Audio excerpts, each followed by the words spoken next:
Hello ladies and gentlemen, my name is VirtualNunchucks. Welcome to the channel. I'm so glad you're here. Today what I have for you is our weekly news update. And today what we're going to talk about is The Last of Us 2. We're going to talk about some Call of Duty news. We're going to talk about some uh, various things. Just going to talk about it. First off, we'll hit Call of Duty news. If you've been playing Call of Duty Modern Warfare Warzone, the free-to-play battle royale title that is available to play on all platforms, then you probably know, if you follow any kind of streamer or any kind of Call of Duty news at all, you probably know because Charlie Intel is reporting now that the previous record of the most kills in a game by a squad of 75 kills has been broken yet again, and it only took a week to do it. A group of streamers, including TP and a bunch of others, got together. They said, let's see if we can beat this thing. And they got 121 kills between all of them. Uh, so that's pretty impressive. It only took a week to break the streak of 100. I'm sorry, it's not 75 kills, but it's 113 kills previously, and now it's 121. So it's pretty cool. All of these things that I'm talking about, by the way, are linked in my Twitter account at VNunchucks. You can take a look there if you want to see the entire articles. We're just going to hit them, all the important parts, and we're just going to move on. But that's pretty cool. I just got a tweet just a second ago that there's a new playlist update that includes Hard Hat 24/7 for Call of Duty, starting tonight at 11 p.m. Pacific Standard Time. So do the math, about 4 hours ahead of that time frame, and that's what your Eastern Standard Time will be. Unfortunately, I don't have that right in front of me for you guys because I just got the information. So there's going to be a Hard Hat 24/7. There's going to be Reinfected. There's going to be a different kind of special ops mode where they've kind of modded it to where there's different challenges. Some enemies might go down for, if you replay certain operations, some enemies might go down with only headshots. Some there's some different criteria there, and for each criteria that you meet, you get different rewards in game for meeting those criteria. So if you want to jump in and check that out, go ahead and do that too. But yeah, it's kind of crazy. Let's talk about Last of Us Part 2. As you guys know, they've been doing a weekly video series up until release, I think, is when they said they're going to do it, for as long as they're going to do it. But if you have not seen that, you can go to the PlayStation blog. You can also go over to my Twitter account and find the article there. You can follow the developer story stuff. You can follow the development videos that they have there if you want to take a look at it, because they're sharing that information every week in a special video. So if you want to see that, that's cool. If not, one of the cooler things is they're actually going to release a PS4 Pro bundle that has a limited edition PS4 Pro, limited edition DualShock 4 controller. It has a etching of Ellie's tattoo on the PS4 Pro. It is in matte black, which I'm not a big fan of. I kind of sort of hoping they would do more colors and stuff like that. But, it is what it is. It looks pretty cool for what it is. It'll be $399 US, $499 Canadian.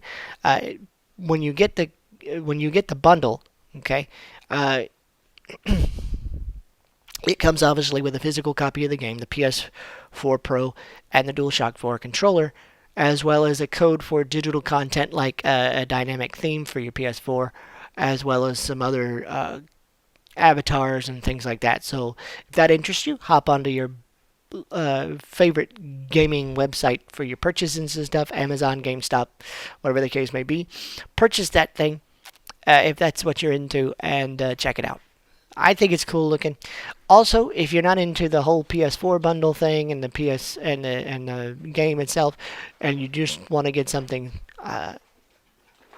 cool, the DualShock controller will be a standalone item as well. I think it's $64 US, $74 Canadian.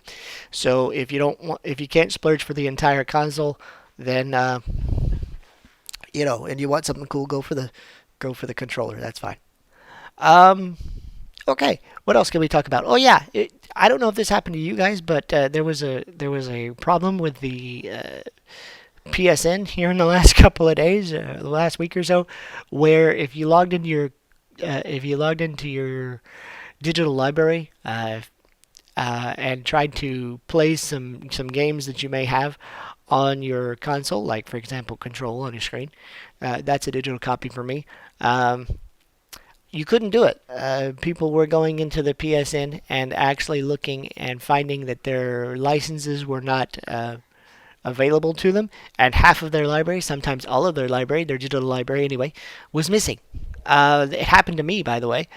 So I kind of freaked out a little bit because I found out that even though I love physical copies and I prefer physical copies, I have quite a few digital games. I have a total of 140 different digital games on this PlayStation. So the fact that my library was missing, I couldn't access Control, I couldn't access Modern Warfare, I couldn't access a lot of stuff that I play all the time. Um, so yeah, that kind of messed with me a little bit. I'm not gonna lie, it was a big deal. So let me know if it happened to you guys because it's been fixed obviously now. But it was a big deal over the weekend. I think it's Saturday. It happened Saturday night, and it freaked everybody out. It was not cool. But let me know if it affected you. And let me know, of course, in the comment section down below if you no longer having problems with that, or if you still are having problems with that. You need to see if you can get in contact with them on the PlayStation blog or whatever. That is definitely a big deal, especially if you have a lot of digital games. And I didn't realize how many digital games I had. That's a lot of games. Um, okay, there seemed like there was something else I was going to tell you guys that was kind of important to me. And I thought it might be important to you guys, so give me just a minute here. Oh, yeah. For those of you who've been paying attention to the PS5 rumors and news, trying to grab every piece of news you can get, there was a rumor or a report going around by a well-established leaker, actually, known to get this information right. But the latest and greatest rumor has been shot down by Sony rather. Sorry. Sony reports that the PlayStation 5 will not release in October, as has been previously uh, going around the internet. It was so prevalent that a Japanese magazine reached out to Sony for comment, and they have said that no, the October window that has been reported is not accurate. It's not a thing. So, sorry guys, if you've been looking for October, it's not going to happen. I still think it's going to be around November, around Thanksgiving, just as it traditionally has been. So if you've been missing that, I'm sorry. Xbox heads, the heads of development and all that kind of stuff. They're getting really excited about the tech demo that was shown off on PS5, simply because the Unreal Engine 5 is a new piece of technology, makes development hopefully easier for people, and they're excited to get their hands on it. Unfortunately, in 2021, Fortnite will get a chance to be put on that particular engine, but as of right now, we're going to have to deal with Unreal Engine 4 until about 2021. The most exciting thing for Xbox, I think, is the PC availability of Unreal Engine 5, because you'll be able to develop for high-end PCs and make it look as gorgeous as you can. I happen to like the tech demo. I don't think people have mentioned it on Twitter with me this week, and I understand it is just a tech demo, but it did look really, really cool, and we'll just have to wait and see how close to that we can get. Um, I'm not going to get too overly excited because tech demos always somehow don't manage to look the same when you see them in person. But if it's remotely close, that'd be really, really cool. But anyway, Xbox people seem to be excited about it. At least the development studios and the Xbox heads, as far as heads of studio and stuff like that, they seem to be excited about it. And so there is that. Okay, guys. Well, there was one other story I wanted to cover. It seemed, but of course, any of these news stories you can always leave me a comment about them. Let me know what you think about what's going on in the gaming industry. Uh, and then, of course, oh, yes, I remember now. There was a couple of things I wanted to mention really, really quickly. First thing, and again, we're going back to Call of Duty. Call of Duty also is having some major controller problems after their last patch.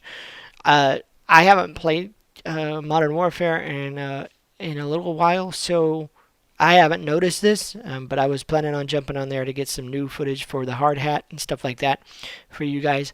But apparently, there has been some serious aiming issues after the patch when you're dealing with a controller. So it's like aim drip. It says it's affecting both input and aim assist. So if you use aim assist, which every console person I know uses aim assist in some form or fashion,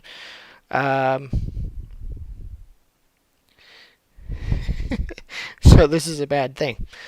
Um, in a lengthy Reddit post, the Reddit user Spiritual Biscuit, I kid you not, stated that since every patch in Season 1, the game has been increasing the input lag, which is true. It's very, very true for unknown reasons, but most likely due to the unrefined patches. Uh, so apparently it's getting so bad that there's anywhere from 300 to 450 millisecond increase in input latency. Um, that's not due to connection. It's hardwired into the game. So apparently what's happening is there's such a delay that you can't aim and everything's off by quite a bit. And it was reported by him, and he continued, it got steam on Reddit, and people were testing it out, and it actually has been proven accurate. And Call of Duty people, Infinity Ward, they're looking into it. One person put on their Twitter account, no aim assist horizontally, but a ton vertical. So apparently up and down is fine. And there's actually a link to his video. And it looks pretty bad. As long as you're going up and down, you're fine. But if you're moving side to side, which is mostly what you're going to do, side to side all the time, there's no aim assist and there's serious input lag. So hopefully they'll get that taken care of, because like I said, I want to jump on there and check it out for you guys this weekend. So it is what it is. Well, probably not this weekend, but we'll go there. But anyway, guys. Oh yeah, Ubisoft is suing Apple and Google. I forgot about that one. And then we'll go, I promise. This will be the last story.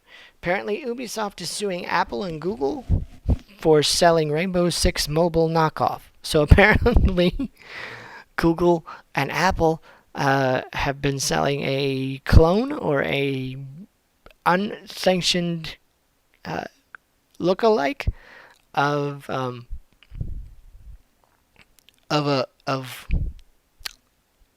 Rainbow Six, which is not good.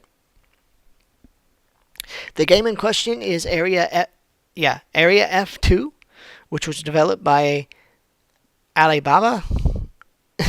Alibaba's eJoy, and I want to say Kukala Games or Kuka Games.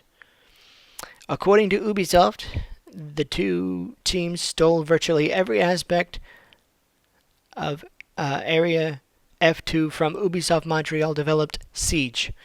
Ubisoft said it made Apple and Google aware of the alleged copyright infringement, but the two tech giants refused to take down the game from the App Store and Play Store, respectively, of course.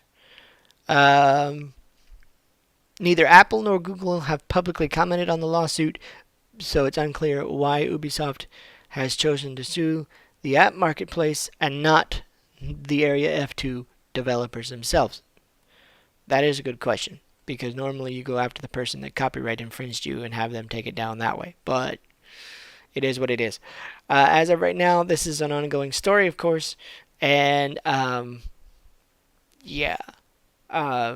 we'll keep an eye on this one, because this one could be like huge.